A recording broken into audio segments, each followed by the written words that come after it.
Bueno, buenos días a todos y a todas. Si no me entienden bien, puedo hablar más pausado, voy a tratar de ser clara. Nosotras somos del Ministerio de Trabajo y Empleo de la provincia de Misiones. Tenemos a cargo a la ministra, doctora Silvana Andrea Jiménez, y estamos en representación del Ministerio. Somos un observatorio de violencia laboral donde nos encargamos no solo de la prevención en lo que es violencia en los ámbitos laborales, sino que también tomamos denuncias y tratamos de mediar en casos de violencia entre denunciados en una misma empresa o en una misma organización. Nuestra capacitación se divide en la parte teórica, explicamos cuál es nuestro marco normativo, qué es lo que nos trae aquí y cómo se creó este Observatorio de Violencia Laboral. Por otro lado, explicamos cómo tomamos a la violencia, qué es el moving, los tipos de violencia y por último vamos a explicar brevemente nuestro asesoramiento dentro del Ministerio.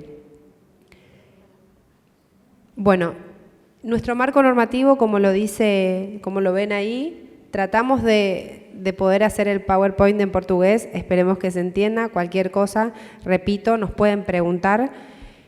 Nosotros nos basamos en lo que es el convenio 190 de la OIT, que es del 2019, donde Argentina ratifica y empieza a llevarlo a cabo a partir del año 2021, ¿sí? Febrero 2021.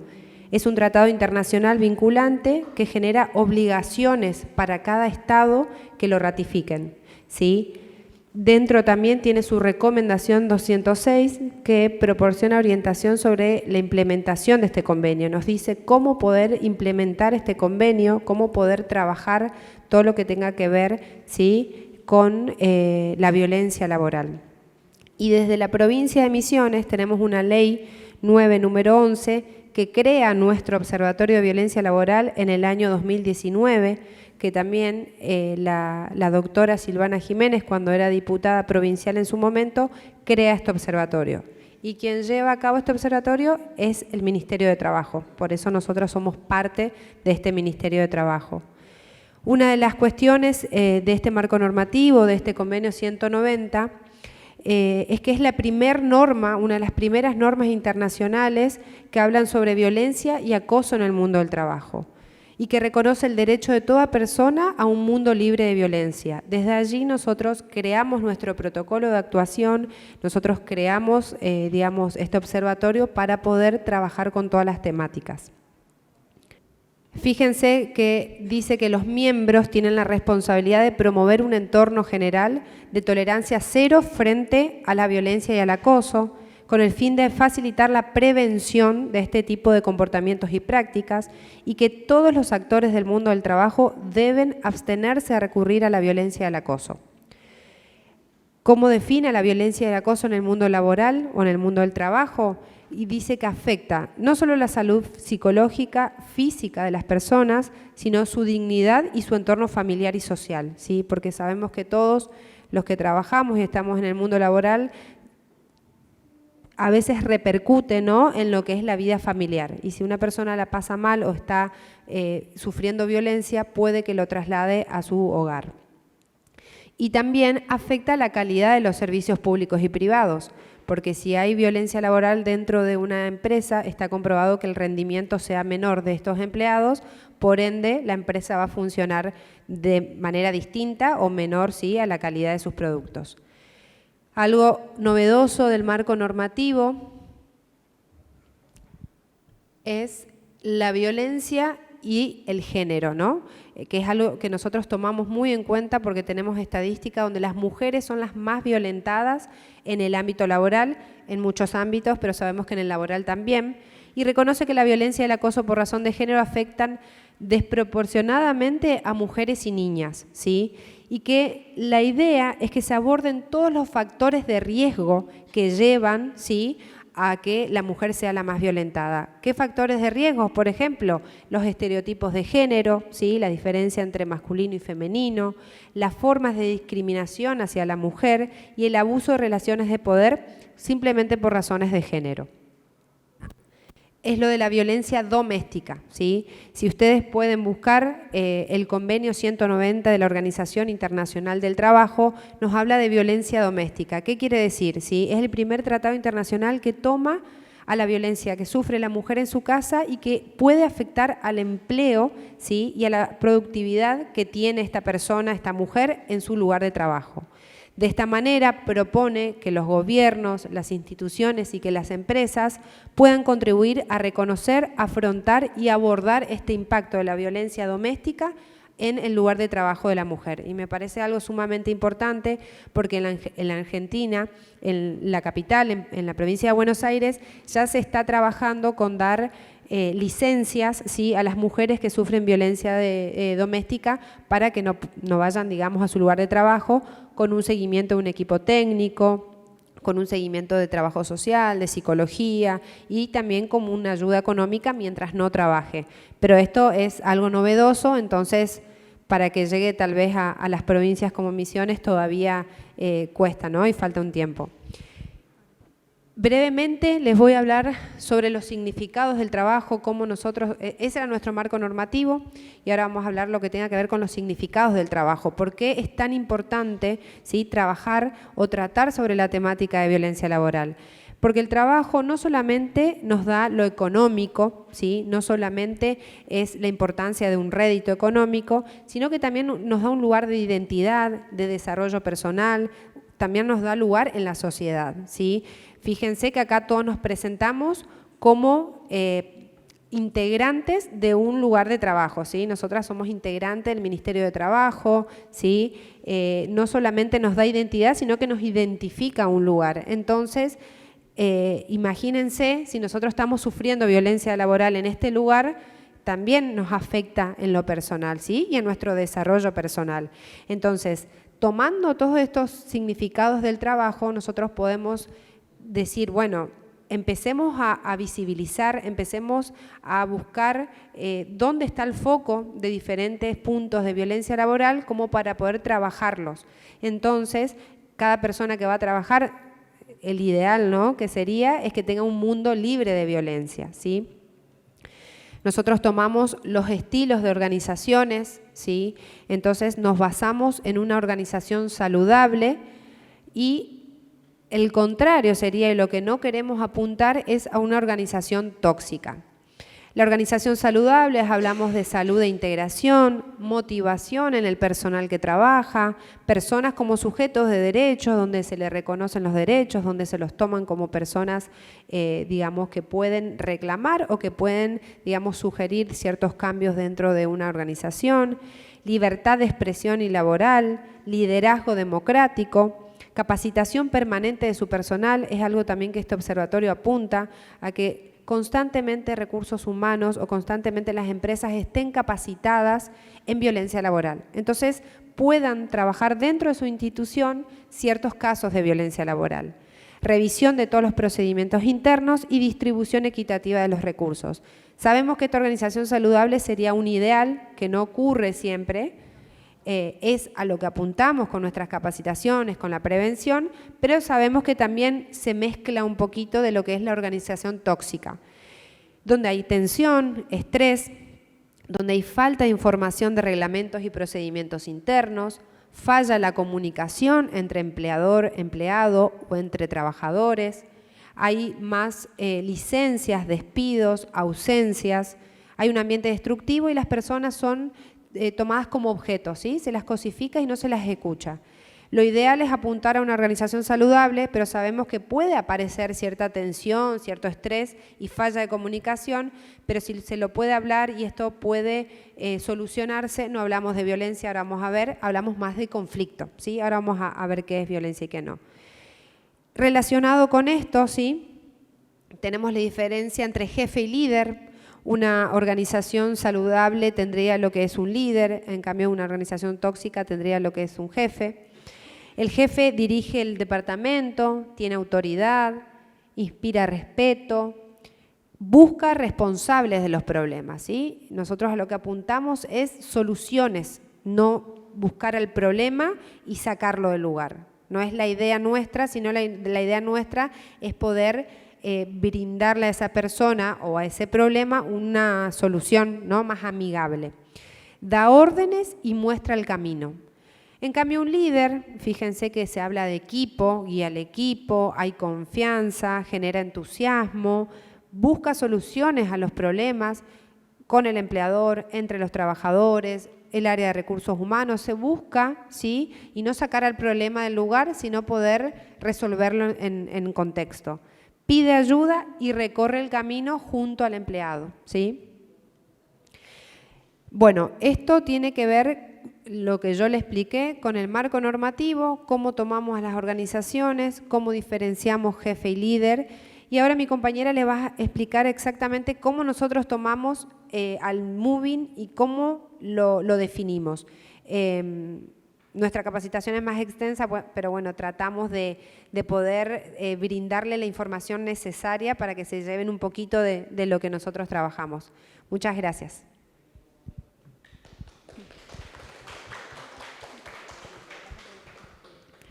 Buen día a todos, yo soy Belén, soy parte del equipo del observatorio y bueno, yo voy a hablar específicamente de qué es violencia laboral o moving, también cómo se la define.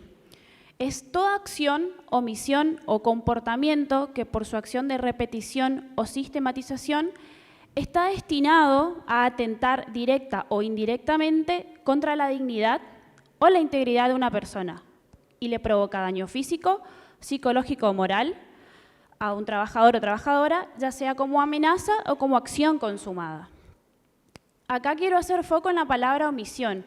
Muchas veces creemos que violencia laboral solo la ejerce la persona que grita, que insulta, que trata mal, pero también podemos estar ejerciendo violencia laboral desde la omisión porque nos damos cuenta que un compañero está siendo violentado y no hacemos nada, ¿sí? No actuamos en consecuencia de eso. A ver, quiero ver cuál es la que sigue. Tipos. A ver. Ahí está. Hay distintos tipos de violencia laboral que le podemos reconocer dentro de este ámbito. El más conocido es la agresión física, un empujón, una patada que nos ha pasado, que dentro de nuestro trabajo se acercaron a hacer una denuncia por recibir patadas. Generalmente no se ve dentro del ámbito laboral la agresión física, pero a veces las discusiones suben de tono, se ponen un poco más fuertes y puede llegar a la agresión física. En lo que es la estadística son las menos, pero también se da.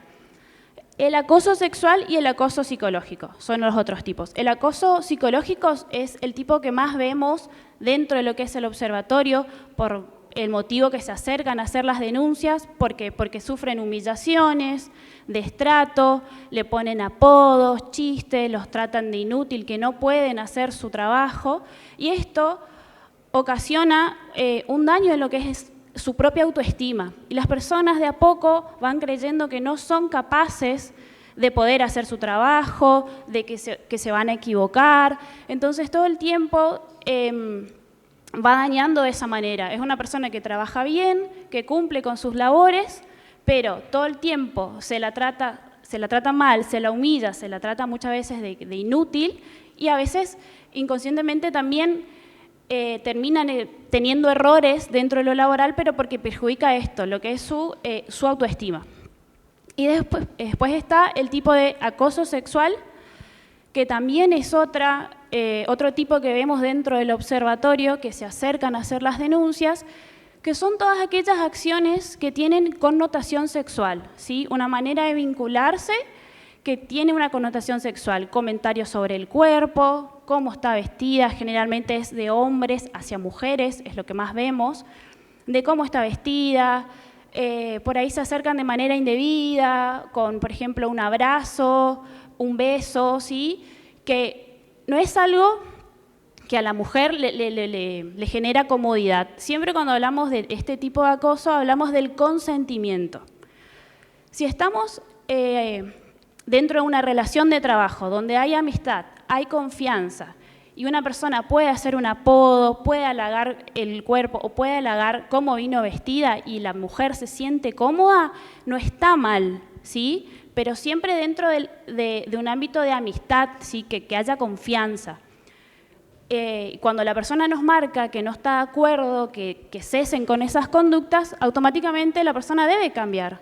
Nos ha pasado, un ejemplo, en el observatorio, de que una trabajadora denuncia a su compañero porque le hacía regalos, le ofrecía flores, bombones, le ofrecía acercarla a su casa a la salida del trabajo, le mandaba mensajes y ella constantemente le dijo que no quería esas conductas por parte de él. Le marcó su no consentimiento, o sea, no estaba de acuerdo. Y cuando llamamos al trabajador, porque también trabajamos con la parte denunciada, cuando llamamos al trabajador y le ponemos en conocimiento de por qué había sido denunciado, él nos pregunta, ¿y por qué se enoja si es algo lindo lo que yo estoy haciendo? Es algo lindo, un gesto para vos. A vos te parece lindo, pero a tu compañera le incomoda. Entonces, ahí es donde hay que poner un freno. A veces puede pasar, por eso hablamos también de omisión, puede pasar que esta persona no se daba cuenta que esto que él hacía afectaba a su compañera. Entonces, nosotros como equipo, como grupo de trabajo, si vemos que nuestra compañera está incómoda, podemos intervenir con un comentario. Decirle, por ejemplo, Pedro, no está bueno lo que estás haciendo, María se siente mal, no lo hagas. No es necesario que esta trabajadora tenga que recurrir al ministerio para hacer una denuncia porque no encuentra los canales de comunicación en la empresa. Y eso es lo que apuntamos, que todo esto se pueda hablar dentro de la empresa. Porque imagínense toda la carga emocional que tiene una mujer o un hombre también, porque los hombres también sufren violencia, toda la carga emocional de salir de su lugar de trabajo e ir a pedir ayuda a un ente administrativo totalmente ajeno. Tienen que retirarse del trabajo y también nuestro proceso lleva su tiempo y a veces hablando dentro de la institución se puede resolver mucho más rápido y es a lo que apuntamos siempre, a la capacitación, prevención y sensibilización del tema. Sí. El moving se caracteriza... Ese es. ¿Sí? El moving se caracteriza por 3 tipos. Puede ser horizontal, es decir, entre compañeros de trabajo, ¿sí? Del mismo grupo. Vertical descendente, que la puede ejercer un jefe, un gerente, un director hacia los trabajadores. Y vertical ascendente, un trabajador o un grupo de trabajadores que ejercen violencia hacia su jefe. En este caso solemos ver que suele pasar de que por ahí somos un grupo de trabajo y hay una compañera que asciende, tiene un nuevo cargo, mayor jerarquía, mayores responsabilidades. Y antes estaba con nosotras y era nuestra compañera. Muchas veces los celos, la envidia, hace que se genere un malestar en estos trabajadores y le empiezan a tener conductas malas, por ejemplo, no pasarle los reportes, no comunicarle porque es el jefe, el nuevo jefe, y lo hacen hacia el superior. Dentro de lo que es la estadística es lo que menos se ve. Generalmente se ve la vertical descendente y se ve un abuso de autoridad. Una cosa es ser autoridad y pedir que se cumpla el trabajo, ser exigente, y otra cosa es el autoritarismo, donde ya nos estamos relacionando de manera agresiva, a los gritos, pidiendo cosas ilógicas a veces solo por el hecho de ser jefe, que también suele pasar. Las consecuencias psicológicas que tiene el moving, que son algunos indicadores que podemos ver como compañeros, como jefes, estar atentos, pueden ser irritabilidad, problemas digestivos, insomnio, fatiga crónica, cambios de la personalidad, depresión, ansiedad, ataques de pánico e ideas suicidas. Estas son algunas consecuencias que podemos ver en el cuerpo y en lo psicológico, ¿sí? Que podemos estar atentos. Por ejemplo, teníamos una compañera alegre, que hablaba, que comentaba, que siempre tenía buena energía, y ahora es una persona que la notamos más decaída, no quiere hablar, todo el tiempo tiene problemas digestivos, está cansada, no se relaciona con los demás compañeros como antes. Otra también forma de poder ver que una persona puede estar sufriendo violencia es cuando estamos en grupo, esta persona está alegre y por ahí pasa alguien que puede ser la persona violenta y cambia su actitud totalmente. Tiene ansiedad, se quiere ir, se pone irritable, se siente mal. Son indicadores. A veces nosotros estamos cómodos dentro de nuestro lugar de trabajo, puede que otra persona esté ejerciendo violencia y frente al hecho de solo cruzarlo, de solo verlo, ya nos cambia, ya lo sentimos en el cuerpo. Y podemos estar atentos a estos indicadores para poder acompañar también como compañeros, como equipo, porque es lo que decía Fer, apuntamos a una organización saludable que trabaje en equipo y que trabaje de manera democrática, que todos sean parte y que todos puedan aportar soluciones.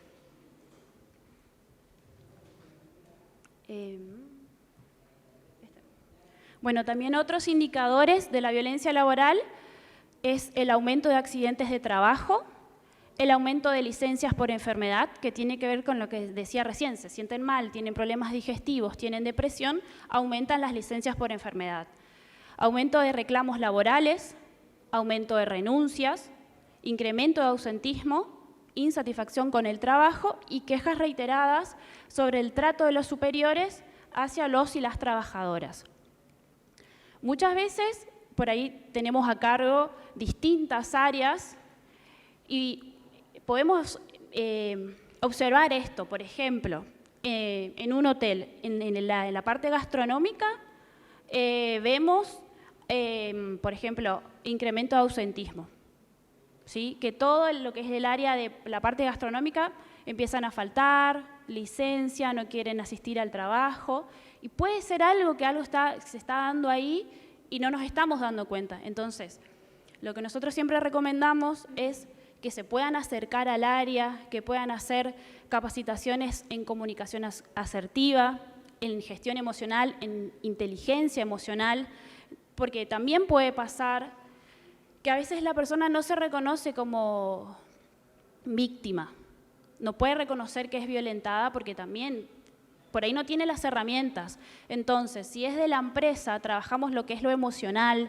cuando me siento mal, reconocer cuando tengo algo en el cuerpo, poder trabajarlo y poder pedir ayuda, acercarnos a recursos humanos o a la persona que esté encargada del personal y pedir ayuda.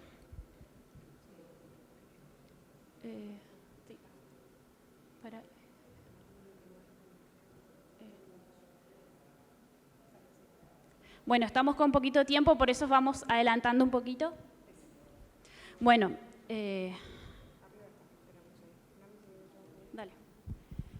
Como para ir terminando, queremos diferenciar qué no es violencia laboral, porque habrán escuchado todos los síntomas que contaba Belén de las consecuencias y muchas veces tal vez estamos con un agotamiento, que lo llamamos un burnout en inglés, donde eso ya es propio y digamos de cada persona, o el estrés, ¿no? El estrés laboral que es propio de la época del año, es propio de situaciones personales y por ahí se confunden, ¿no? Muchas veces con los síntomas o con las consecuencias de la violencia laboral. Cuando nosotros vemos estrés laboral y burnout, realmente no hablamos de violencia laboral, es algo más personal y también es la autoexigencia que tiene uno en el trabajo, ¿no? Y también algo muy importante para diferenciar, como hoy le decía, son los conflictos laborales y los requisitos o las exigencias organizacionales.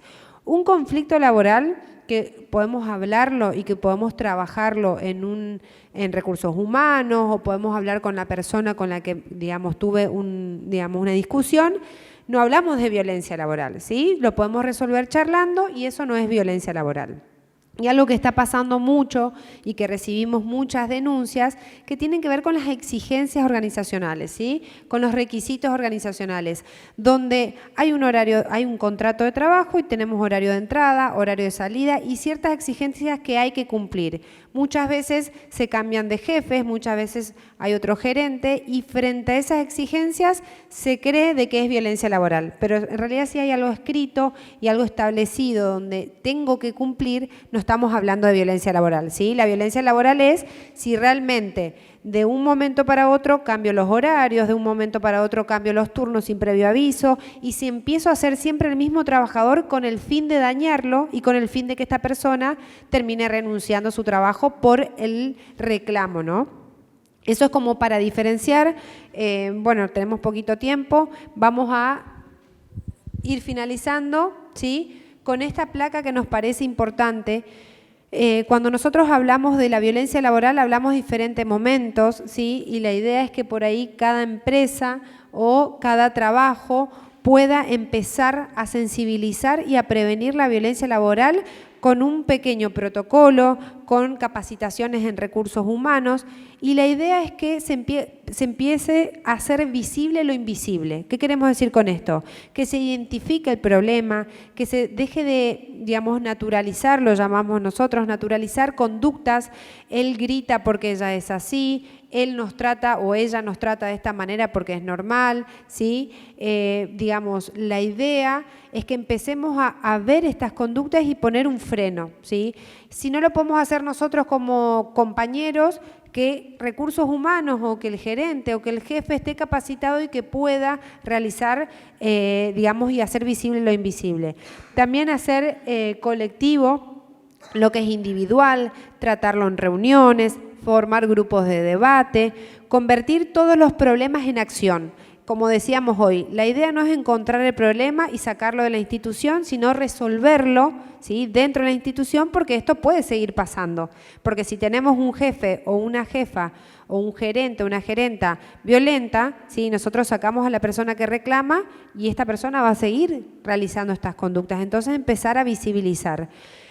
Por eso dice identificar actores, definir estrategias y convertir los problemas en organización, ¿sí? Encuentros de capacitación, ámbitos de solución. Ese es el fin al que apunta nuestro observatorio, es el fin al que apunta nuestra capacitación como prevención en la violencia laboral.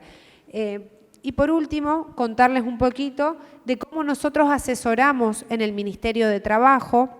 Nosotros brindamos asesoramiento, contenemos y recibimos denuncias de distintos tipos: agresión física, acoso sexual y acoso psicológico. Tomamos estos 3 tipos de denuncias, los contenemos y lo que hacemos es mediar, ¿sí?, entre la persona que es violentada y el violento, por decirlo de una manera, ¿sí? La idea última es que el empleador, el jefe mayor de la empresa, tanto empresa privada como ámbito público tomamos las denuncias, sea quien tome las medidas, ¿sí? Desde el Ministerio de Trabajo nosotros no sancionamos, no multamos, sino es bien administrativo y es una especie de mediación, donde tampoco confrontamos a las partes. Se llama a todas las audiencias por separado. Viene la persona que denuncia, después viene el denunciado y por último el empleador, que muchas veces no tiene idea, digamos, y no está al tanto de que sus empleados tienen estos conflictos o tienen esta disputa. Entonces es allí cuando nosotros le informamos al empleador y el empleador debería tomar las medidas. Y nosotros le sugerimos, puede capacitar a recursos humanos, puede hacer capacitaciones, pueden armar su propio protocolo para poder trabajar diferentes situaciones y muchas veces nos piden colaboración. Colaboramos con un hotel en la ciudad de Iguazú frente a casos de violencia laboral. Estamos brindando capacitaciones a los hoteles también de Iguazú para poder, ¿no?, sensibilizar y para poder erradicar en la mejor, digamos, de los casos, un mundo, digamos, libre de acoso y de violencia laboral. Así que, bueno, brevemente esto es lo que hacemos.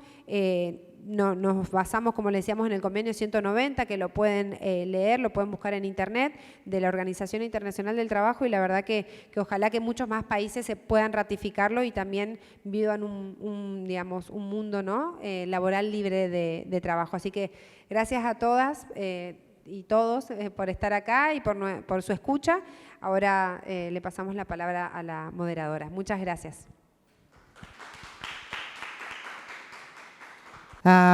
Meu nome é Thaís, então sou coordenadora de um programa de aprendizagem profissional aqui em Foz do Iguaçu, o Centro de Aprendizagem e Formação, que nós chamamos de CAF. Então, estamos aqui na área da temática do trabalho, né? a área temática do trabalho e as formas de prevenção, né, de violências dentro dessa área. Então, vou apresentar um pouquinho para vocês como que funciona, o que a gente fez até hoje e continua fazendo, e pretendemos continuar fazendo esse trabalho que é de grande importância, principalmente para a juventude da Tríplice Fronteira, onde o aliciamento para o tráfico de drogas, para o tráfico de armas, para a exploração sexual infantil, entre outras tantas formas ilegais, né, está presente. Os jovens aí são aliciados o tempo todo. Pode passar. Então, nós vamos seguir o que foi passado para nós, né, pelo evento, a começar com um breve histórico. Então, o nosso programa, o programa CAF, ele é administrado por uma OSC, uma organização da sociedade civil, que se chama Sociedade Civil Nossa Senhora Aparecida.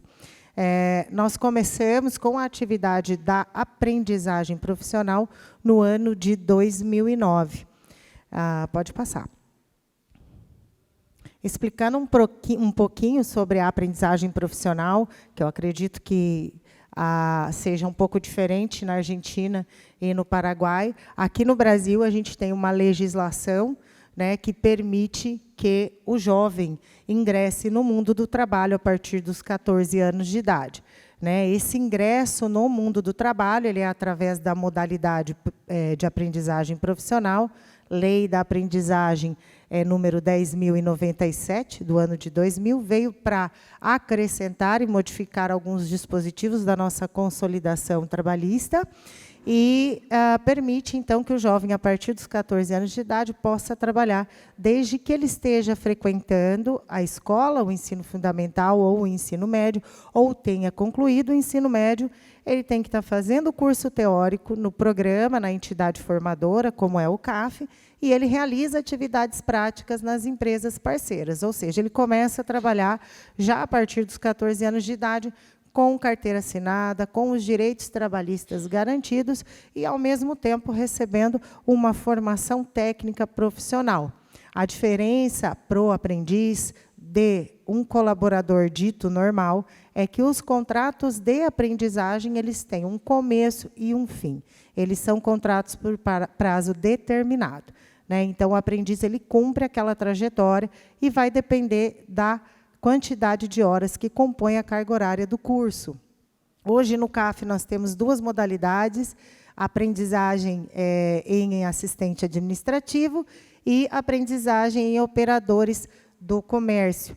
Ambos os cursos têm carga horária total de 1.280 horas, onde o aprendiz, em aproximadamente 1 ano e 4 meses, cumpre 400 horas teóricas e 880 horas dentro da empresa parceira. Então, a aprendizagem profissional ela surgiu no Brasil como uma tentativa de coibir o trabalho infantil, o trabalho informal, né, e legalizar o trabalho infantil, né, infanto-juvenil, para que ele pudesse ser acompanhado de maneira adequada. A gente vive numa realidade onde hoje um adolescente que vive nas periferias, que tem 15 anos, ele não pode se dar o luxo de ficar em casa. Ele tem que trabalhar, ele tem que ajudar a família. Né? Então, vamos juntar, vamos dar uma formação teórica e a oportunidade do primeiro emprego.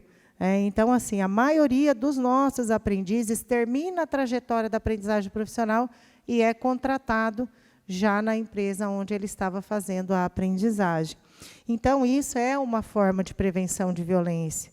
Aqui em Foz, gente, é muito complicado, né? Eles são aliciados o tempo todo. Nós temos um cabo de guerra diário, onde a gente tem o adolescente que estuda, que faz o curso, que trabalha para ganhar R$ 890 no mês. O vizinho, que faz mula de contrabando no Paraguai, ele ganha R$ 890 por semana. O que trafica droga ganha 890 por dia. E a gente tem que pegar esse jovem e explicar para ele que o descaminho só tem 2 finais. Ou é a morte ou vai ser preso. Né? E aí a gente mostra para ele que ele, pegando essa oportunidade de trabalho, se ele se dedicar, né, e se ele for em frente, se ele for persistente, aí ele vai ter um futuro. Pode passar, por favor. Bom, o objetivo do CAF, o objetivo geral, é proporcionar a inclusão. Né? A gente trabalha com públicos de múltiplas vulnerabilidades, incluindo pessoas com deficiência. Hoje nós temos... obrigada. Só aqui? Hoje nós temos 24 pessoas com deficiência entre os nossos aprendizes, na empresa L-Sul e no supermercado Ítalo. Então, são aprendizes, pessoas com múltiplas deficiências. Então, tem muito essa questão da inclusão, não só de pessoas com deficiência, mas também daquelas pessoas que, de alguma forma, são excluídas pelas múltiplas vulnerabilidades. O desenvolvimento socioeconômico, né, eles estão sendo inseridos no mundo do trabalho, estão ganhando responsabilidade, estão recebendo o seu dinheiro, estão ajudando na família, estão comprando as suas coisas. E o empoderamento do público-alvo. O empoderamento... Gente, eu acredito que o conhecimento é uma das formas mais importantes de empoderamento. Então, eles estão recebendo conhecimento teórico, eles estão adquirindo conhecimento prático, né, e estão se tornando independentes, protagonistas de suas vidas, e estão se empoderando com essa oportunidade recebida. Pode passar. É eu. Olha, gente, que doida. Vamos lá. Aí a gente tem vários objetivos específicos, eu trouxe aqui só alguns. Então, é oferecer a aprendizagem e qualificação profissional através de múltiplos instrumentos de formação para jovens e adolescentes. Ou seja, as aulas que a gente ministra, elas não são aquelas aulas simplesmente de sala de aula. A gente utiliza a quadra, a gente utiliza o campo, a gente faz aulas bastante dinâmicas, né, para que eles possam assimilar o conteúdo de uma forma mais tranquila. Porque para um adolescente de 14 anos estudar, fazer curso, trabalhar, se para nós já é pesado, gente, imagina para o adolescente. Então, eles têm que ser muito persistentes, a gente tem que estar em cima deles para que eles consigam seguir. Assegurar a garantia e o acesso dos direitos trabalhistas. Né? Então, como eu já disse, o jovem inserido como aprendiz, ele tem a garantia dos direitos. Desenvolver junto aos indivíduos aptidões sociais, físicas, morais e intelectuais. Essas aptidões, elas ficaram bastante defasadas no pós-pandemia. O que a gente vê hoje é um jovem que não sabe se comunicar. É um jovem que entra em estado de pânico quando tem que falar em público, ou quando vai participar de uma entrevista, ou quando vai conversar com alguém. Né? Então, a gente tem muito essa questão da defasagem que veio com a pandemia. A juventude já é diferente. Né? A gente já está desenvolvendo essas aptidões, mas depois da pandemia isso se tornou ainda mais complicado. E orientar o projeto de vida do adolescente, estimulando o protagonismo social.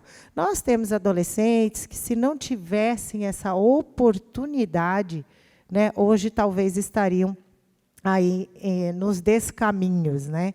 Então, a gente orienta o projeto de vida, a gente explica para eles que a vida ela é feita em etapas. Vamos trabalhar como aprendiz, vamos estudar. Eu quero ser médico.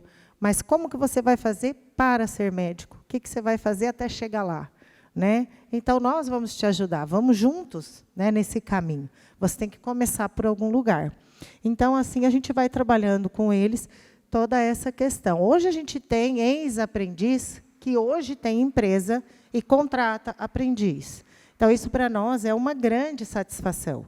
Né? Eles abriram a própria empresa e eles contratam aprendizes porque eles sabem como aquilo foi importante para eles. Sou eu. Olha, eu já ia falar para passar aí. Bom, gente, ações realizadas e fotos. Né? Eu vou explicar mais ou menos como que funciona o ingresso no programa, porque essas são as ações que a gente faz no cotidiano. Né? Então, assim, o que eu trouxe para vocês, de novo, é um programa que ele é contínuo, né? Então, eu vou trazer aqui como que acontece. Então, lá no CAF, o jovem ele começa com a sua matrícula.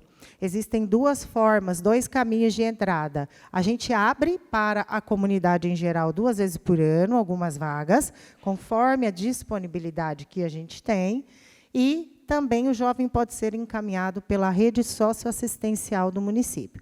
Esse é permanente. Então, durante o ano todo, a rede nos encaminha né? A gente, de 2020 até fevereiro de 2023, foram 382 encaminhamentos da rede. Desses 382 encaminhamentos da rede, a gente tem um percentual de aproximadamente 100 adolescentes que desistiram, e do restante, 150 a gente inseriu no mundo do trabalho, né? E os outros estão na nossa pré-aprendizagem. Então, ele começa, né, com a matrícula. Já na matrícula, ele já faz a entrevista social com a nossa assistente social. Então, já naquele primeiro momento, é feito um estudo, né, para conhecer um pouquinho mais a realidade do jovem. O segundo passo, ele começa a participar do que a gente chama de pré-aprendizagem. Não são todos os programas de aprendizagem que trabalham com isso, nós trabalhamos. Hoje, a gente tem 130 jovens participando da pré-aprendizagem. A gente faz encontros a cada 15 dias, onde esses jovens eles vão sendo preparados, eles conhecem a lei da aprendizagem, eles são preparados como elaborar um currículo, como se comportar numa entrevista de emprego, né? Porque assim, a gente recebe encaminhamento de todo lado. Aí você vê, você pega um encaminhamento que veio lá da socioeducação. A gente já teve jovem que chegou lá e falou assim, não, eu fui preso porque eu roubei a bicicleta, eu fui preso porque eu não sei o quê. E, gente, as empresas, infelizmente, têm, né, aquele pé atrás, enfim, esse tipo de coisa você não precisa falar na entrevista. Então, a gente trabalha com eles. Geralmente, eu tenho toda a minha equipe, mas sempre que eu posso, eu mesma faço a orientação individual. Além desses encontros, eu faço orientação individual de cada jovem. Eu mesma gosto de fazer. Gosto de conhecer cada um que está ali dentro comigo. Então, ele participa desses encontros de pré-aprendizagem, onde ele é preparado. Aí, quando a gente tem vaga para preencher dentro da empresa parceira, que é quando a gente monta as turmas de aprendizagem, nós encaminhamos esses jovens que já estão sendo preparados para participar das entrevistas de emprego lá nas empresas. Ah, Thaís, mas como que vocês fazem? A gente avalia o perfil do jovem durante essas atividades e a gente também faz um mapeamento. Não adianta eu colocar um adolescente para trabalhar lá perto de Itaipu, se ele mora aqui no Porto Meira, se ele mora do outro lado da cidade. Ele tem que estudar. Ele estuda de manhã. Alguns terminam meio-dia, alguns terminam meio-dia e 45, por conta do novo ensino médio. Aí o cara tem que começar a trabalhar 1h30. Tem que pegar o ônibus. Como é que vai chegar daqui lá? Então, a gente faz todo esse mapeamento para facilitar. E a gente encaminha para as empresas aqueles jovens que se enquadram naquele perfil. Por exemplo, vai ser auxiliar de almoxarife, né? Aí as empresas falam, eu prefiro que não seja mulher. Por quê? Porque é um lugar que tem muitos homens. A gente não quer colocar uma menina de 15 anos dentro de um lugar onde geralmente tem muitos homens. Então, a gente vai tomando todos esses cuidados, até para evitar que aconteça qualquer tipo de situação dentro do mundo do trabalho. Então, vamos lá. A empresa tem uma vaga. Eu quero entrevistar 4 pessoas. A gente encaminha. Aí, ela escolheu a Ana. Então, a Ana passa a ser aprendiz. Aí, ela começa com as atividades teóricas, depois vai para as atividades práticas, até o final do contrato. Então, ela é contratada e começa a trabalhar. Terminando a aprendizagem, geralmente, eles já estão maiores de idade, ou eles são contratados pela empresa parceira, ou eles podem fazer a aprendizagem de novo. Só não pode ser na mesma empresa e não pode ser a mesma modalidade de curso. Ele não pode fazer assistente administrativo e fazer de novo assistente administrativo. Ele tem que mudar a modalidade de aprendizagem. Então, é basicamente isso. Hoje, nós estamos com 130 na pré-aprendizagem, 140 aprendizes vigentes, 60 empresas parceiras. Nós temos aqui em Foz. Nós temos uma equipe multidisciplinar, então tem a coordenadora, a psicóloga, pedagoga, assistente social, 2 auxiliares administrativas, 2 monitores. Os nossos 2 monitores, eles são ex-aprendizes. Um é ex-aprendiz do CAF, o outro é ex-aprendiz de outro programa de aprendizagem. Então, nós gostamos de absorver eles também. E nós temos 6 professores que têm formações distintas. Pedagogo, psicólogo, como é que fala a formação lá que mexe com internet, essas coisas que eu não sei?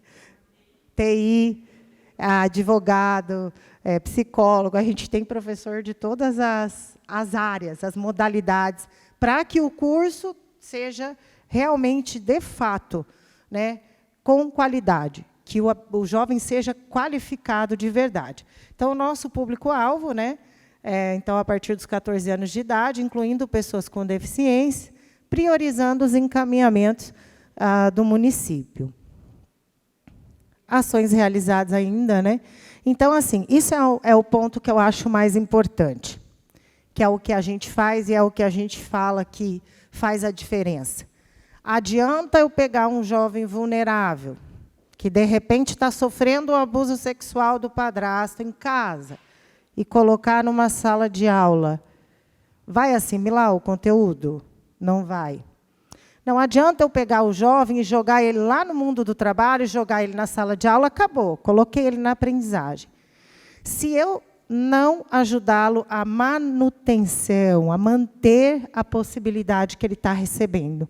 Então, dentro do CAF, é obrigatório passar pelo setor da psicologia. Todos, 100%, passam pelo setor da psicologia. Todos, 100%, passam pelo setor da pedagogia.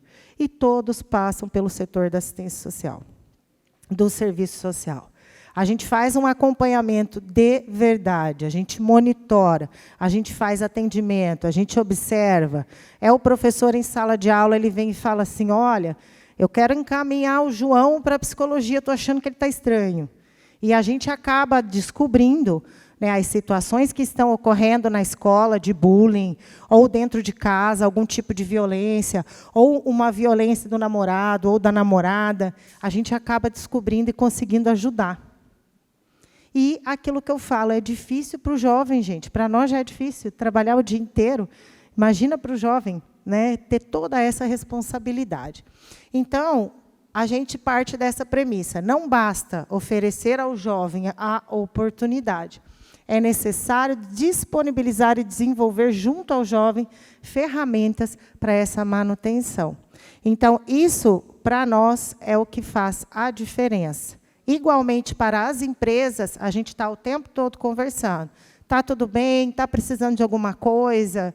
Né? Acontece alguma coisa na empresa, também a empresa fala, ó, fulaninho está esquisito, acho que está acontecendo alguma coisa grave em casa. A gente vai lá, né, e faz o atendimento. Aí tem algumas fotos. Essa é uma foto da pré-aprendizagem, né, quando eles, antes de ingressar na aprendizagem. Esses dois da frente que estão abaixados são os nossos 2 monitores, que são ex-aprendizes. Aí também, pré-aprendizagem, esse é o nosso espaço. Aí é a aula mesmo, né, quando eles se tornam aprendizes. Então, eles em sala de aula. Aí eles estão apresentando o trabalho, eles sempre têm que montar uma empresa ou algo nesse sentido. Aqui é uma conclusão de turma. Então, eles com os certificados, né? Se vocês olharem no meu colo, tem um cachorrinho. A gente tem um cachorrinho lá, que é o Buck, é o nosso mascote lá. Ó. Está lá no meu colo, o cachorrinho. Aí, mais uma formação de turma. Reunião de equipe. A gente faz muita reunião de equipe para que tudo fique perfeito. Eu sou líder, não sou chefe. Eu sou realmente uma líder, de fato. Eu faço tudo junto com todo mundo.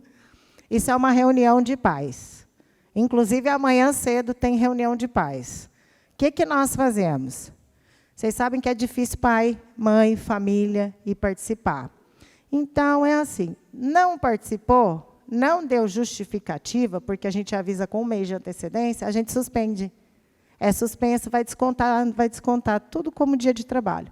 Não vai voltar para o CAF enquanto o pai e a mãe não aparecer aqui. Por isso que aparece tudo isso aí. Porque desconta no bolso, infelizmente. Mas é a forma que a gente faz dos pais participarem. E eles têm que entender que a responsabilidade primeira é deles, não é nossa. Que eles têm mania de largar o filho para nós. Né? Ah, tá aí, cuida do meu filho. Não, não é assim. Né? Bom, vamos lá. De resultados, está acabando já? Sí, tenemos 2 minutos. 2 minutos, rapidinho, então eu já termino. Então, assim, ó, então, desde 2009, nós tivemos 1.771 jovens que receberam a oportunidade, que foram inseridos no mundo do trabalho, através de 71 turmas. Nós estamos na turma 71, inclusive a Carolzinha, da turma 42, está na UniOeste, está aí trabalhando, né? A gente encontra os aprendizes aí. Hoje nós estamos na 71, temos mais de 60 empresas parceiras, e pretendemos continuar crescendo ainda mais e formar ainda mais jovens. Em relação ao número de impactos, de impacto de beneficiários, eu gosto de falar sobre 2 tipos de beneficiários. Os beneficiários diretos são os jovens do programa, e beneficiários indiretos nós temos 3. Primeiro é a família e a comunidade. A família muda muito quando o jovem passa a fazer parte do programa de aprendizagem. Eles mudam com o jovem passa a ser um agente transformador dentro da família e dentro da comunidade. Então, a gente já vê essa mudança ali dentro da família e da comunidade. Como beneficiários indiretos secundários, a gente coloca as esferas públicas de saúde, por quê? Adolescentes e crianças que estão conosco, porque a gente tem outros projetos lá que também atendem crianças, nós estamos de olho o tempo todo. Se a gente vê qualquer perigo, qualquer situação onde possa estar doente, a gente já encaminha para as UBSs, enfim. Então, eles não adoecem. A esfera pública de educação, nós não temos evasão escolar, porque é obrigatório estar na escola, senão você não é aprendiz. Então, a gente também alivia essa situação. E, por fim, a segurança pública. Crianças e adolescentes longe da criminalidade e da violência. Porque se eles estão ocupados o dia inteiro, e se eles estão recebendo monitoria, se eles estão recebendo atendimento, fica mais difícil, né, deles serem aliciados para o trabalho informal, para a criminalidade ou para a violência. E beneficiários indiretos terciários é a sociedade de maneira geral. Então, para nós, é muito difícil a gente calcular qual é o número de beneficiários que a gente alcança com uma ação como essa. É inimaginável. Então, a gente entende essa importância do nosso trabalho. Aí, conclusão, né, que o CAF é reconhecido como algo positivo pela própria comunidade, né, todo mundo vê como uma oportunidade de geração de trabalho e renda que vai além, né, do conceito corrompido de assistencialismo. Quando a gente fala isso, é que a gente ensina a pescar.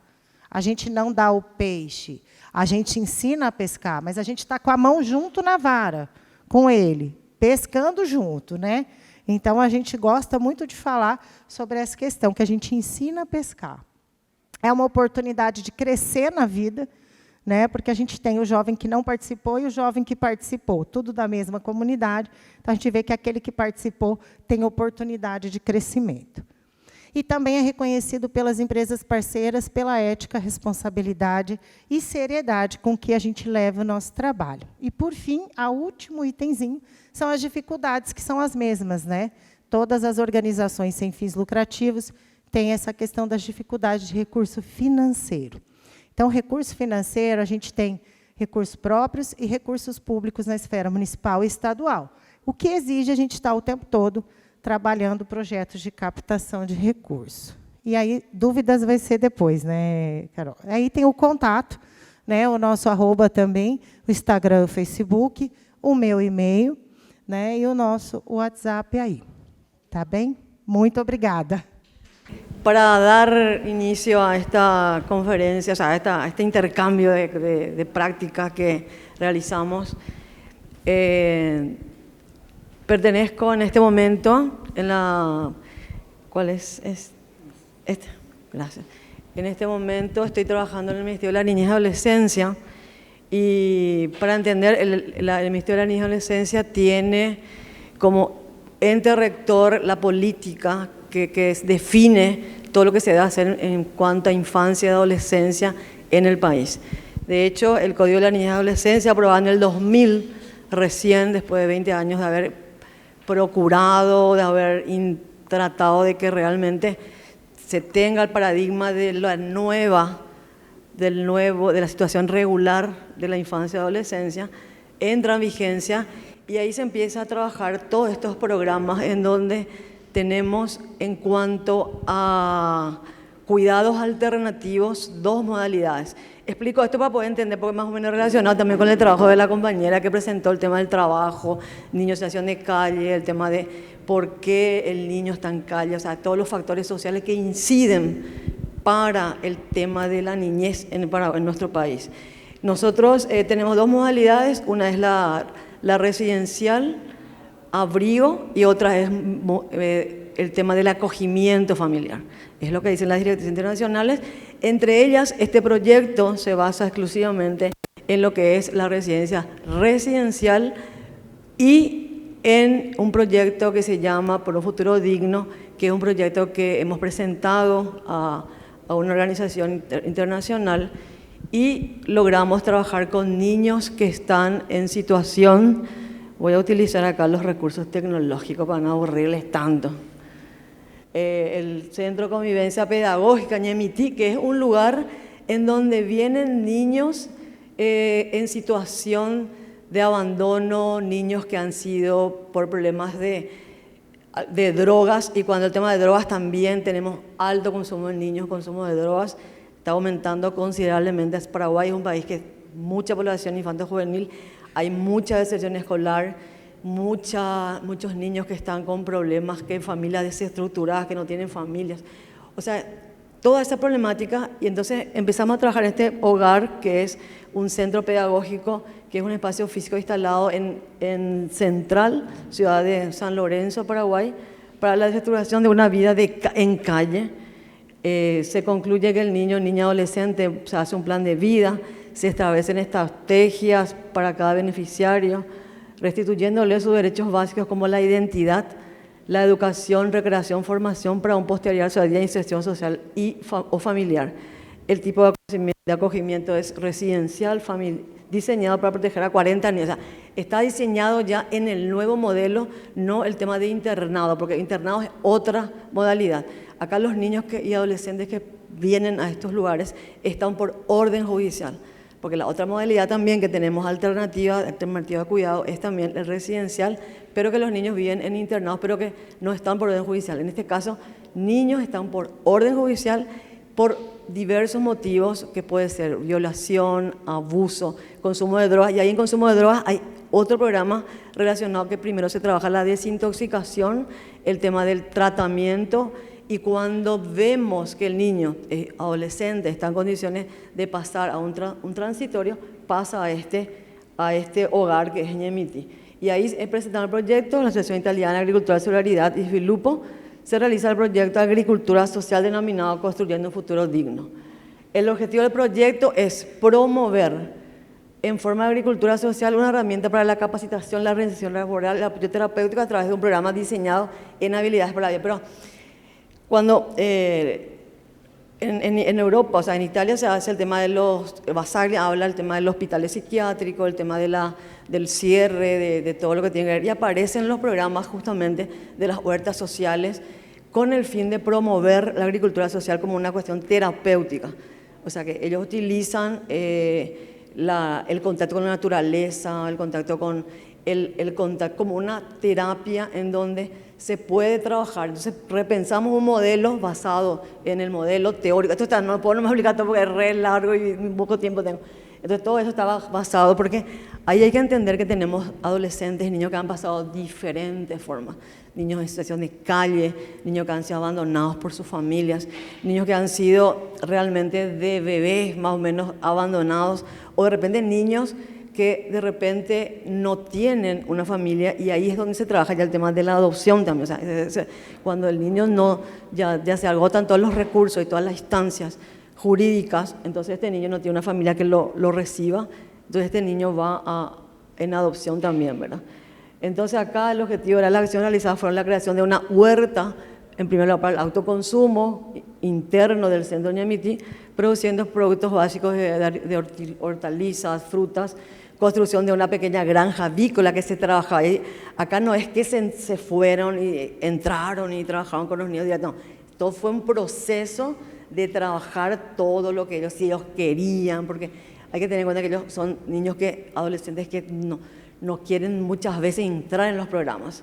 O sea, adolescentes que de repente no creen o todo lo que vivían. Entonces, un equipo interdisciplinario, psicólogos, trabajador social, psiquiatras, psicólogos más bien, educadores, pedagogos, y una granja, una estructura para criar los conejos, ovejas, con el propósito más pedagógico que productivo, buscando crear las condiciones necesarias para que en un futuro próximo estos puedan autosostenerse. Ahora, acá es importante ver el tema de cómo ellos empiezan realmente a tener contacto y empiezan de a poco a interesarse.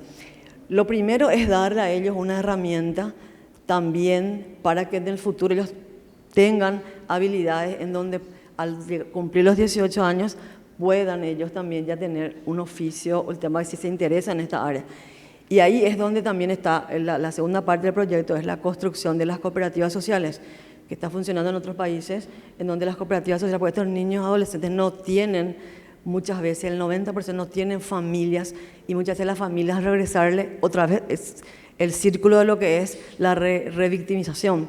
Entonces estos niños lo que tratamos es que realmente tengan ya un oficio, tengan ya una herramienta en caso que les interese para poder realmente, porque ¿qué pasa? Cumplen los 18 años y el sistema, como ya son adultos, algo hay que hacer, o sea, no puedo dejarles nomás para que, y el Estado y 2 años después, ¿qué pasa? Otra vez los mismos, y ahí tenemos los delincuentes, los adolescentes infractores, de repente que han pasado por todo un proceso, y si no tenemos realmente una cuestión de continuidad, volvemos a traer el mismo problema. Entonces, tratamos de que el proyecto, ahora que está empezando la segunda parte, que es la reinserción, y es ya con un programa de construcción de cooperativas sociales en donde ellos mismos tengan y puedan autoabastecerse y construir en caso de que les interese, ¿verdad? Ahora, esto es lo que más o menos se hizo, se trabajó Construyendo un Futuro Digno, en donde es un predio que se tiene en San Lorenzo, 23 hectáreas, que es un lugar realmente grande, extenso, ¿verdad? No podemos decir lindo porque realmente decir lindo es como decir, bueno, aceptar una situación grande que esos niños no deberían estar ahí. O sea, que decimos, qué lindo lugar, todo, no, lindo. O lo mismo tener comunidades terapéuticas, porque no tenemos comunidad terapéutica, qué linda comunidad terapéutica. No, lo ideal es que estén dentro de sus familias. Es un derecho que ellos tienen de vivir en familia, es un derecho que tienen de estar con sus padres, sus madres, sus abuelos, sus tíos, alguien que los proteja y no estar creando más. Pues y tenemos unos debates ahí científicos, el tema de las comunidades terapéuticas, porque el Ministerio de la Niñez no tiene comunidades terapéuticas, pero Paraguay no tiene un solo centro que sean estos chicos cuando tienen consumo de desintoxicación, que es una cama para 20 chicos, tenemos un solo centro de desintoxicación. Y el programa que le llama alternativo, entonces crear más hospitales, eso es realmente una falacia de las políticas públicas, porque realmente estos niños deberían estar con sus padres. O sea, el problema del consumo, el maltrato, todo esto hace realmente que estos niños estén en estos lugares. Entonces, es un lugar que por lo menos que vivan dignamente y que esos días que estén acá puedan ser utilizados para que ellos tengan un futuro, un presente, pero digno también. Acá trabajaron en la creación de todo lo que es eso, y era increíble cuando se acercaban ellos mismos jugaban, o sea, de a poco, la primera semana era, medio que no querían pasar, no querían participar, estaban medio que reacios, como que no me gusta, y después de a poco empezaron ellos mismos a encariñarse con lo que se hacía, con que hacía el proyecto, en donde de repente uno decía, Dios mío, que tantas cosas podemos hacer con tan pocas cosas y querer hacer. O sea, de repente si tuviésemos, verán, todo replicar en todos los hogares, porque en Paraguay tenemos como 830 niños en hogares de abrigo, niños que están viviendo en hogares diferentes. Y aparte de los internados, que tenemos más o menos 700 internados que viven en internados por la situación económica de sus padres, y muchos porque la distancia, mucha gente de la distancia, que también la vulneración de derechos es un problema porque también se tiene que velar por esos derechos. Es decir, se está tratando, se procura, y eso hay niños que en caso, y en adopción es otro grupo. Entonces acá empezaron ya a trabajar, les re gustaba, ellos mismos se levantaban, porque el tema de que hablar hábito con ellos, porque es realmente armar todo un sistema de vida con ellos, es todo un día de hacerles un programa educativo. Muchos se van a la escuela compensatoria, que tienen una escuela, muchos han dejado la escuela, muchos niños que tienen 13, 14 años han estudiado hasta el cuarto, quinto grado, y es una forma de reinsertarles también al sistema educativo, y a través de estos programas que a la tarde hacían las huertas o de repente les intercalaban, relacionamos con deporte, pintatas, o sea, darles una cuestión de laborterapia también y una cuestión del contacto con la naturaleza como una herramienta terapéutica. Teníamos acá, ahí si pueden fijarse ahí cómo juegan los niños, empiezan a tener la agricultura social, cómo forma parte de lo terapéutico, es decir, ellos participaban activamente, trabajaban en grupos, se dividían, y las huertas, y también aparte aprovechamos esto, el tema de hábitos de vida saludable, el consumo saludable. Cuando ellos consumían lo que, por ejemplo, plantaban, cada uno tenía su cebolla, su tomate, su zapallo, o sea, como se sentían como parte realmente importante también de que ellos mismos formaban parte de esto. Y los resultados alcanzados en el proyecto fueron la instalación y activación de una pequeña huerta, granja hortícola o avícola, donde los niños y adolescentes participaban activamente en las actividades agrícolas, acompañados de los educadores, siempre estaban con educadores y técnicos, aprendieron simples técnicas de agricultura y cría de animales de pequeña talla. Actualmente, uno de los adolescentes que participó del proyecto logró ingresar a una escuela agrícola y está siguiendo sus estudios secundarios con el propósito de seguir su carrera de agronomía.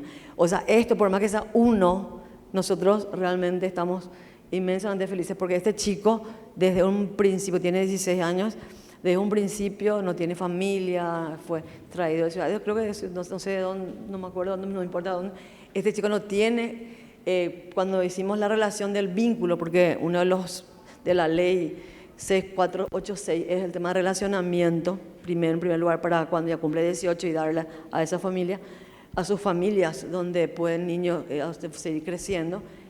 Su familia no quiere, o sea, se agotaron todos los recursos de su mamá, su papá, y él en este momento tiene un guardador, pero siempre a cargo del Estado de Paraguay, y está siguiendo en Cerrito, en el Chaco, hay una fundación paraguaya que tiene un programa que es de hotelería y turismo y agricultura, en donde los adolescentes se forman y se capacitan para el técnico. Y este chico ahora mismo está estudiando ahí, o sea, que él va a seguir ahí, y posiblemente ya tenga una beca también para seguir sus estudios dentro de un año cuando termine.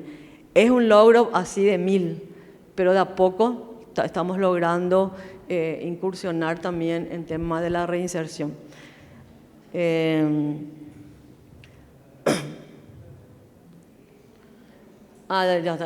Yo puedo seguir hablando, pero no sé cuánto me da de tiempo.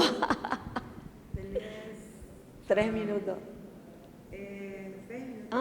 Bueno, o sea, la idea de estos programas del Ministerio de la Niñez, ustedes saben que... 10 minutos. Ay, para hablando, un chiquitito más para hablar. Bueno, pero la idea realmente de todo lo que es como ente rector, el Ministerio de la Niñez tiene varias áreas. Una de ellas es el tema de trabajar el sistema de protección a través del fortalecimiento de las consejerías municipales de la niñez y adolescencia, que son las CODENI, los que son de Paraguay. No sé, parece que no hay paraguayos acá, pero todos extranjeros. Pero dentro del municipio, nosotros no es que nosotros tenemos que trabajar y nosotros ejecutar eso, sino que como ente rector tenemos que incursionar que todas las consejerías de la niñez y adolescencia que están hace 20 años promuevan prácticas en temas de promoción y de prevención. La prevención, nosotros estamos llegando tarde, tenemos un bono demográfico altísimo. Paraguay tiene una población infanto-juvenil altísima, en donde realmente los municipios tienen un rol protagónico en hacer cumplir todo lo que es la prevención, que es actuar antes de que ocurra, o sea, ya no vamos a definir, actuamos. Tenemos población adolescente, niñas, niños, niñas que tienen los últimos datos 13 años, 14 años con embarazo adolescente terrible.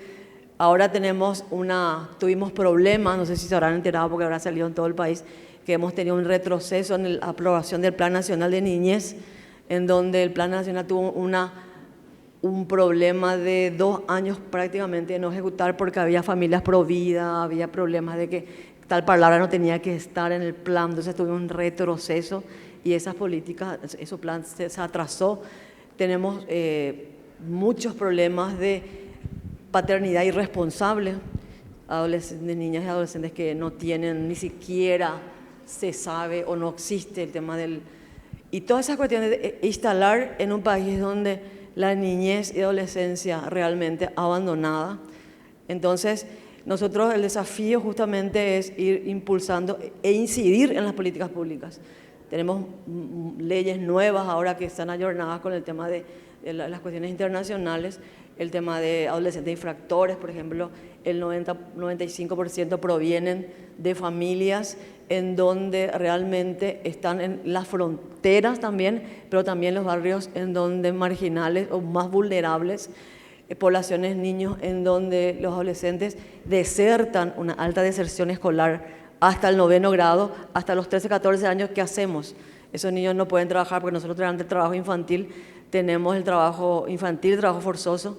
Tenemos también un alto índice de criadazgo, donde hay niñas, madres o niñas que para tener una mejor educación, sus padres, sus madres, con tanto amor, tanto cariño, le envían a Asunción para poder tener una forma de vida, pero se forma lo que hay criadazgo, que está tipificado en este momento como trabajo forzoso. Niños que trabajan en caleras, niños, y todas esas problemáticas realmente es la que nosotros después, cuando la prevención, padres que no tienen trabajo, madres que no tienen educación sexual, padres que tampoco tienen educación de prevención de embarazo, niños, adolescentes en calle, niños que están, el círculo evidentemente, y adolescentes infractores pasan, pero no como consumidores, porque ahí hay una relación entre consumidores de drogas y el tema de la delincuencia. Ese niño, ese adolescente no es tipificado como consumidor, y eso muchas veces es porque nuestra ley dice consumo de drogas, tratamiento obligatorio o el centro educativo. Entonces ahí está ya como robo agravado, robo, hurto. Entonces, ¿cómo hacer con el sistema y esas otras medidas que es el tema de todo lo que tiene que ver con la medida sustitutiva, el tema de la prevención, el tema de los niños que hacen la asesoría de pruebas? O sea, todas estas problemáticas de infancia y adolescencia realmente es un desafío para todos nosotros. Y bueno, me quedo para las preguntas porque acá me están mirando todo, ya parece. Bueno, ahí tengo mi teléfono, mi email, por ahí si necesitan datos, investigaciones para sus trabajos, para lo que sean, para compartir experiencias, estoy cuando quieran. Muchas gracias. Excelente, excelente. Muchísimas gracias. Estábamos nomás conversando con la compañera porque todas las preguntas están en portugués. Entonces vamos a necesitar la ayuda de las niñas para que puedan leer las preguntas, ¿tá?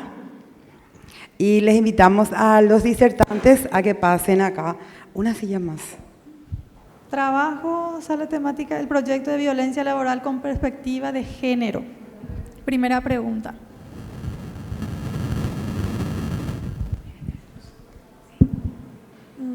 Há dados sobre as diferenças entre as violências sofridas por homens e mulheres?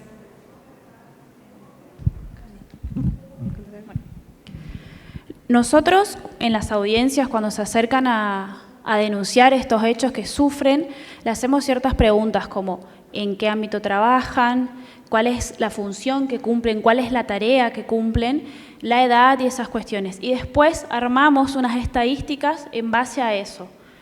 Y obviamente nosotros indagamos cuál es la situación en la que ellos están sufriendo, le preguntamos, pero tenemos en cuenta el criterio de revictimización. Es decir, creemos en su relato y hasta donde ellos nos quieran comentar. No le hacemos preguntas de más, ni que se puedan explayar ni nada, porque sabemos que eso también es muy traumático para los trabajadores.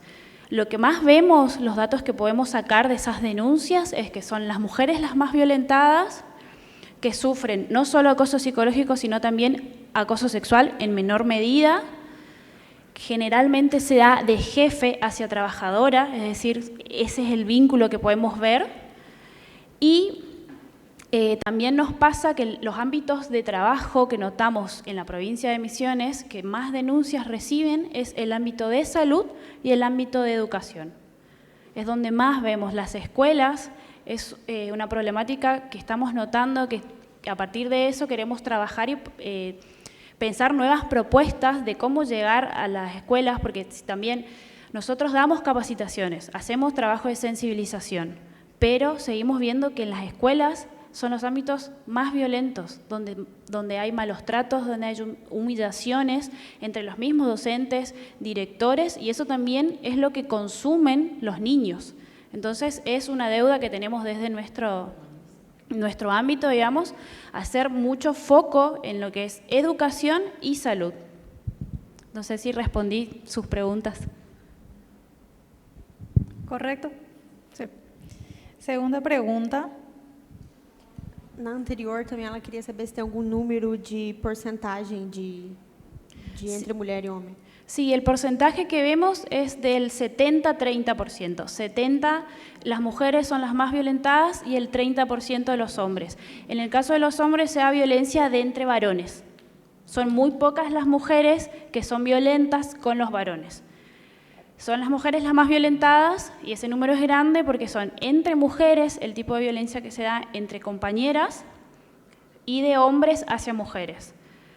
El año pasado armamos nuestras estadísticas y ha aumentado el caso de mujeres violentas contra otras compañeras. Antes se daba más de hombres hacia mujeres, pero ahora también se han acercado y tenemos más datos de mujeres violentadas por sus propias compañeras, que ha aumentado y nos ha sorprendido en gran medida porque nosotros trabajamos con la sensibilización de lo que es Ley Micaela también, que en Argentina es llevar la perspectiva de género a todos los ámbitos públicos. Es obligatorio que todas las entidades públicas se capaciten en lo que es perspectiva de género y notamos más mujeres violentadas por otras mujeres. Es algo que pudimos ver.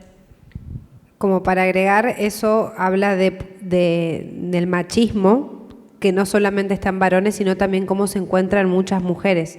Esta perspectiva de género que no solo hay que erradicar del varón, sino también de las mujeres. Entonces, creo que con eso se relaciona y con eso relacionamos el mayor número de mujeres violentas. Siguiente pregunta. Os canais de denúncia normalmente são sigilosos? E como garantir a segurança de quem está denunciando uma violência laboral? Bueno, para poder trabajar dentro de nuestro protocolo hay ciertos datos que tenemos que preguntarle para poder después trabajar con esa empresa. Entonces, no se trabaja de manera anónima, no podemos hacerlo de manera anónima. Lastimosamente, nuestro protocolo no contempla ese carácter, digamos. Lo que hacemos es tomarle los datos a la persona que denuncia en dónde trabaja y le pedimos algunos datos de la persona denunciada. ¿Por qué? Porque cuando lo llamamos a audiencia, la idea es hacer psicoeducación, que pueda reflexionar de esas conductas que tiene, como por el ejemplo que les daba hoy, de este compañero que no pensaba que sus conductas eran malas, ¿sí? Hacemos psicoeducación y para eso tenemos que llamarlo. Entonces pedimos esos datos. Debemos pensar por ahí una forma de abordar si la persona que quiere denunciar quiere hacerlo de manera anónima. Eso es algo pendiente que nos queda, digamos, pero necesitamos esos datos para encuadrar dentro de una empresa, un ámbito, y también lo que hacemos es llamar al empleador, porque el convenio 190 dice que quien debe velar por la salud física y psicológica de sus trabajadores es el empleador. Entonces, si nosotros ponemos a disposición este marco normativo, le comentamos cuáles son las sugerencias que tiene este convenio, que Argentina lo ratificó, y es decir, que se compromete a cumplirlo. Entonces, le damos las herramientas a los empleadores para que puedan después ellos aplicarlos en sus ámbitos de trabajo. El resguardo que hacemos es no enfrentar a las partes, ese es un resguardo. Viene la víctima o la persona que sufre violencia, como decía mi compañera Belén, no se le pregunta todo el relato y los hechos, sino lo que quiere contar, ¿sí? No la revictimizamos porque muchas veces vienen en estados de depresión, con angustia, y si nosotros empezamos a consultar, a preguntar, realmente la estamos exponiendo. Luego llamamos al denunciado, pero no se confrontan, y muchas veces nos dicen, ¿pero va a venir conmigo? No, esa es la seguridad y el resguardo. Y en el ministerio, todo lo que tenga que ver con denuncias más laborales, se corre traslado de lo escrito. Nosotros tampoco corremos traslado de la denuncia. La persona denunciada y el empleador recién lee cuando se acerca. No circula la denuncia ni por mail, ni por sobre cerrado, ni por correo. Esos son los resguardos que tenemos en cuanto a la víctima. Claro, y también se trabaja dentro del ministerio en una sala particular, es decir, las personas van al ministerio y están con nosotras en un ámbito de resguardo. No vamos tampoco a la institución porque también puede ser impactante que venga alguien del Ministerio de Salud, de Trabajo, que vaya a una empresa y que a los minutos se le cite o se le llame a tal persona. Es exponerlo. Entonces, por eso se trabaja dentro del ministerio y no a la empresa. Si vamos a la empresa, vamos con capacitaciones, con charla taller, con debates, con sugerencias para abordar la temática de manera general. El foco en las personas que están sufriendo violencia y que son denunciadas se trabaja de manera individual en el ministerio.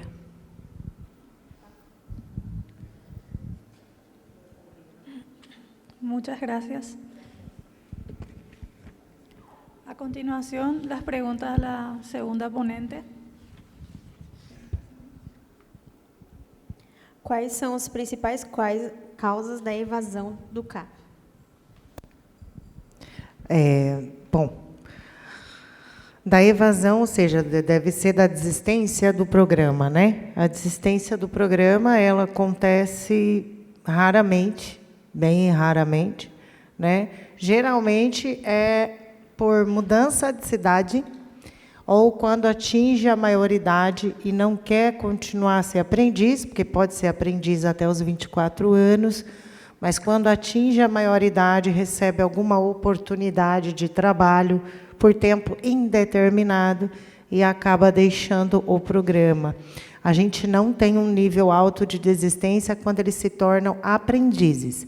O nível alto de desistência que a gente tem é na pré-aprendizagem. É antes de ingressar no mundo do trabalho. Esse sim. Aí a gente tem realmente falta de motivação, falta de vontade, às vezes falta de recurso para poder chegar até lá. Então, em relação à aprendizagem em si, a nossa taxa de desistência ela é bem pequena, ela é bem baixa mesmo. Existe alguma cota de aprendizes PCD nas empresas? Na verdade, é assim. A lei brasileira ela prevê o cumprimento obrigatório de cota de aprendizagem profissional. Não influencia se ele é PCD ou não. O aprendiz ele é PCD ou ele não é PCD, não interessa. A cota de aprendizagem é aquela. Aí, a legislação brasileira prevê a contratação de cota de PCD, só que não entra na aprendizagem. Então, o aprendiz PCD ele não entra na conta da cota do PCD. Então, a cota é de aprendiz, independente se ele é PCD ou não. Então, existe essa diferença. Muitas pessoas que trabalham com recursos humanos, elas não conseguem diferenciar. Eu contratei aprendiz PCD, e o Ministério do Trabalho está me multando porque eu não tenho PCD. É diferente. Ou é aprendiz, independente do que é, e a cota para pessoas com deficiência é diferente. Então, são duas cotas diferentes. Pode citar as principais empresas contratantes de Foz? De Foz, posso. Mufato, toda a rede Mufato tem aprendiz conosco, inclusive o gerente de RH de todos os Mufatos, que é o Matheus, ele foi da nossa turma número 6, então hoje ele está lá. A gente tem os hotéis, a gente tem Sama, são tantos hotéis, tem L-Sul, meu Deus, é tanta empresa, espera aí, deixa eu tentar lembrar mais. O Ítalo, a gente tem cartório, a gente tem banco, a gente tem mercado, o antigo, ali no Porto Meira, a gente tem ali no Amigão, que é o antigo Gente, eu estou com a minha memória péssima, perdão. Vai lembrar de todas as... Mas, enfim, a gente tem vários hotéis, principalmente essa questão do turismo. A gente tem no Capitão, a gente tem no Bona Trattoria, a gente tem várias empresas que também trabalham mais com administrativa. A gente tem no Parque das Aves, a gente tem no Museu de Cera, a gente tem no Parque dos Dinossauros, a gente tem no Movicars. É muita empresa para eu conseguir lembrar de todas, né? Mas, realmente, a gente tem de diversos segmentos, né? Na verdade, assim, as empresas, elas geralmente trabalham, às vezes, ou só com uma instituição de aprendizagem, às vezes com 2 ou 3. Está o Hélio aqui da Guarda Mirim, meu colega, presidente da Guarda Mirim de Foz do Iguaçu, que também trabalha com aprendizagem profissional. Estamos sempre juntos, né, Hélio? E, geralmente, a gente tem aprendizes também juntos na mesma empresa, as empresas acabam pegando. Mas, assim, é bastante empresa mesmo. Esse acho que você já respondeu. Qual a idade máxima do jovem no programa? A aprendizagem é de 14 a 24 anos. Né? Essa regra não se aplica a pessoas com deficiência. Nós temos aprendiz PCD com 59, com 32, né? Mas, em tese, é até os 24 anos. Difícil o jovem querer ser depois dos 18, 19 anos, mas a lei permite até essa idade. Tem algum recorte socioeconômico ou jovens de qualquer classe social podem se inscrever? Na verdade, a gente prioriza os jovens de vulnerabilidade social, de múltiplas vulnerabilidades. Prioritariamente, aqueles que são encaminhados pelos equipamentos socioassistenciais. Né? Assim, dentro do nosso público hoje, claro que qualquer pessoa pode ser aprendiz, né? Mas dentro do nosso público é prioritariamente aqueles que realmente precisam, né? E carecem desse serviço para conseguir se tornar alguém na vida. Apenas adolescentes de Foz podem ser encaminhados ou de cidades vizinhas também? O nosso programa de Foz do Iguaçu, a gente atende o município. É que as cidades vizinhas também têm os seus programas de aprendizagem, né? Mas ele tem que se cadastrar no programa de Foz do Iguaçu para trabalhar em Foz do Iguaçu. Aí tem que ser dessa forma, né? Na verdade, assim, vai vir todo dia para cá, de uma cidade vizinha, é mais complicado ainda, né? Excelente. A continuación, las siguientes preguntas sería para la ponente número 3. Última, sin pregunta. Obrigado. La última. Sí. Como é feito o financiamento do programa? Bueno, este proyecto fue financiado por las ACES, que es una asociación IFILUPO de desarrollo de Italia. Nosotros hemos presentado, concursamos y hemos presentado y conocido el proyecto, y hemos ido también para ver cómo funcionaba allá los centros, porque tienen divididos en varios grupos para adolescentes infractores, para las residencias, para los migrantes, refugiados, que otras problemáticas acá, pero adaptamos ese proyecto y hemos logrado conseguirle financiamiento, y la idea es que sea sostenible. O sea, muchas veces, ¿qué pasa? Que se financia, uno encuentra proyectos espectaculares, proyectos que funcionan, pero no se convierten en políticas públicas. Muchas veces esos proyectos tienen éxito, son muy válidos, se implementan mientras funciona el financiamiento, pero desaparecen. Lo que nosotros hicimos ahora es incluir dentro ya de del presupuesto para que sea sostenible.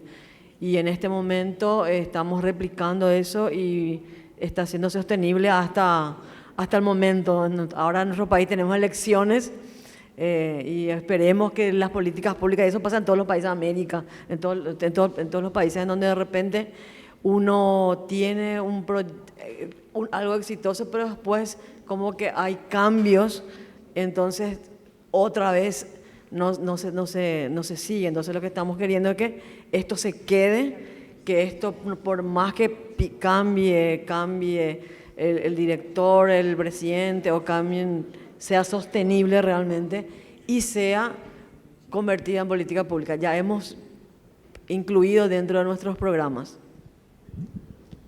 Quais as principais dificuldades para a inserção das crianças e adolescentes no projeto? ¿Cuál es el mayor dificultad? Bueno, la mayor dificultad que tenemos para la reinserción es que no tenemos muchas veces dónde o qué hacer, porque las familias de origen, como le explicaba anteriormente, no existen, o muchas veces llevarles, reinsertarles nuevamente en esos hogares es victimizarles nuevamente. Ya han salido de esos lugares y ¿qué pasa? Muchas veces el juzgado considera de que realmente ya es el momento, no se encontró a la familia, pero justamente esa familia fue la expulsora de que ese niño esté fuera del hogar, o ese niño fue explotado en esa familia, llámese papá, mamá, abuela, tío, quien sea. Muchas veces esa familia es la que realmente le ha inducido o ha empezado a consumir drogas o ha utilizado a los niños como mulas, o muchas veces esas familias es la que le incitan a que se prostituyan a los 12, 13, 14 años. Entonces, todas esas poblaciones es la reinserción. Por eso creemos y sostenemos que el tema de la reinserción a través de la cooperativa social, en donde darle una herramienta para que ellos salgan adelante cuando estas personas, estos niños ya tengan ya una profesión o un oficio, ellos mismos puedan ya empezar a convertirse a 18 años, ya perdiendo la tutela ya del Estado, puedan reinsertarse y realmente puedan ser. Hay casos cuando realmente niños y adolescentes ya han perdido todo vínculo, sea familiar, se ha establecido todos los parámetros en cuanto a poder encontrarles a un familiar o a un tío cercano, en donde se agotan todas las instancias, ese niño es dado en adopción, cuando se agotan todas las instancias. O tratamos también, antes que estar en un hogar 3, 4, 5, 6 años, que ese niño pase a un hogar de abrigo, porque entendemos que la internación o muchas veces estar en un hogar tampoco, no, el niño debe estar en un hogar, debe tener una familia, el niño debe estar protegido dentro de un hogar. Entonces, cuando el niño ya pasa 3, 4, 5 años en esos hogares, y en este caso en Ñemití, que estuve explicando la experiencia, tratamos cuando ya se agotan todas las instancias en las cuales ya no hay una cuestión de reinsertarles, tratamos de llevarlo, darle una familia en guarda, en donde después pasa un tiempo en acogimiento familiar y después puede dar una adopción. Como o jovem entra no programa, no projeto? ¿Cómo ingresa? ¿Cómo ingresa? Bueno, se hace hay varios grupos, en este momento hay como 32 niños y adolescentes que están. Y a partir de los 14 años pueden ellos elegir si es que quieren participar del... ¿Cómo llegan? Sí, ¿cómo ingresan? ¿Cómo ingresan? El Centro Pedagógico Ñemití es un centro de abrigo residencial. Abrigo residencial en la modalidad, en nuestro país tenemos 2 modalidades. El acogimiento familiar, que el niño y adolescente va a una familia, en donde para no estar fuera de sistema internado, o en este caso se busca una familia acogedora. Cuando el niño es abandonado, cuando el niño es dejado en la calle o el niño está... Y la otra modalidad es la residencia, el abrigo residencial, que es este modelo Ñemití. Ahí llegan niños que han sido abusados, niños que han sido abandonados, niños que están en situación de calle, niños que han consumido drogas.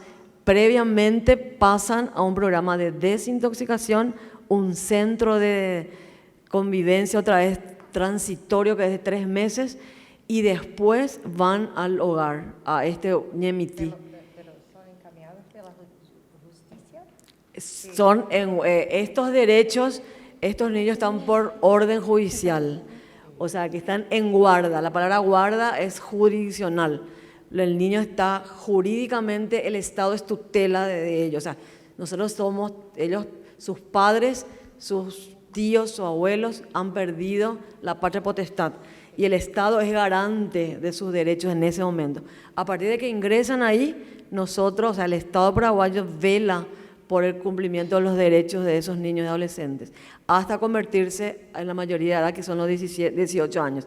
Que ahí justamente queremos que estos, a partir de ese momento, pasen a tener también una vida digna ya también, para que puedan ellos reinsertarse y vivir y no llevarles nuevamente a su hogar. Porque muchas veces te cumple 18 años y el juzgado te apura y te dice, no, hay que hacer rápido hay que sacarle. No, pues sacarle, pero hay que reinsertar, no es sacarle otra vez y se victimiza nuevamente. Puede ser que esa familia donde estuvo le violaba, le acusaba, y entonces se vuelve y después que pasa de 2 años vemos que el chico está en la lista de adolescentes infractores.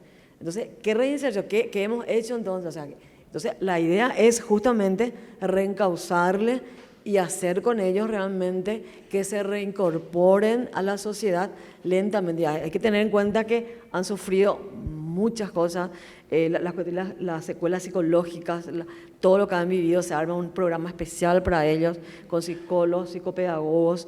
Hay niños que dejaron el 3er grado, por ejemplo, y vivieron en calle 4 años. Porque hay los que viven en calle y los que trabajan en calle. O sea, los que vivieron en calle tienen todo otro modo de pensar, y esto del hábito, eso de levantarse a las 7 de la mañana, para ellos no existe. O sea, esa desestructuración, esa cuestión de hacerlo un modelo, de no como los otros niños que tienen, bueno, un modelo de que se levantan a tal hora, tienen un programa, diríamos, hábito, ¿verdad? Acá uno tiene su horario, no, ellos no existe el tiempo.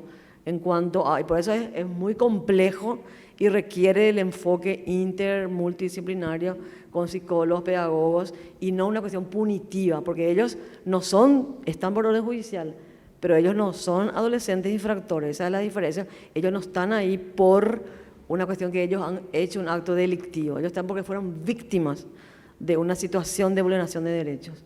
Han sido violados en sus derechos, han sido realmente, y no victimizar. Entonces esa es una pelea que tenemos con los jueces, fiscales, o sea, jueces en donde cambiar el paradigma también de que los niños que están, no es el niño es víctima, y esto es victimizarle nuevamente, y eso es lo que es la pobreza, porque la pobreza, entonces no, el tema de trabajar con ellos, el tema de que esos niños han sufrido desde que nacieron, porque no han tenido ya una educación, la primera infancia, que es los 4 primeros años de vida, son lo más importante. Entonces, esa mirada también en donde el niño, sujeto de derecho, que muchas veces en el antiguo código de la niñez, antiguo código del menor, en el año 2000, antes del código de que el niño era objeto de derecho, el niño era el abajo y el mayor, o sea, el menor. En cuanto a esa mirada que tenemos que tener de los derechos del niño, o sea, que esa mirada del sujeto, y verle a ellos que vulneran sus derechos, cuando las políticas llegan no les llega, las políticas públicas no les llegan, ya sea por la pobreza, la exclusión, su papá no tiene trabajo, su mamá no tiene trabajo, niñas que tuvieron niñas madres a los 13 años, y esa se vuelve que es el vicio de la pobreza. Bueno, no sé, yo hablo nomás, pero Bueno, no sé si está bien o... aclarado. Bueno, la siguiente pregunta y última pregunta es, ¿el proyecto es un modelo que puede ser replicado en otro lugar, además del centro de Ñemito? Sí, estamos justamente ahora replicando ese modelo en uno de los hogares que tenemos en Asunción. Y estamos ya viendo esto de la huerta, encima como tienen un vínculo con la naturaleza, los niños estamos replicando. Y eso es replicar realmente lo que también queremos, es la segunda etapa, que es las cooperativas sociales. Porque eso yo creo también que va a dar un sustento a esto y se va a hacer autosostenible. Porque saben que sin dinero y cuando no hay presupuesto, todo muere también, ¿verdad? Entonces de repente estamos trabajando con responsabilidad social empresarial, estamos haciendo conocer también a las personas que puedan sostener, solventar esos gastos. Y ahora también en Paraguay se aprobó la ley de Cenavico, que es el tema de decomiso de drogas, el tema de la cuestión del narcotráfico, los programas de bienes incautados, que dentro de eso hemos metido unos proyectos de este tipo para ver si es que realmente pueden dar para prevención. Estamos procurando y estamos también intentando que se repliquen, pero sí es posible replicar. Excelente. Carol. Muchas gracias. Gracias a ustedes. Bueno, muchísimas gracias a las licenciadas, a las profesionales del tema. Y de esta forma damos cierre a esta presentación. Muchísimas gracias y bendiciones para todos, todas.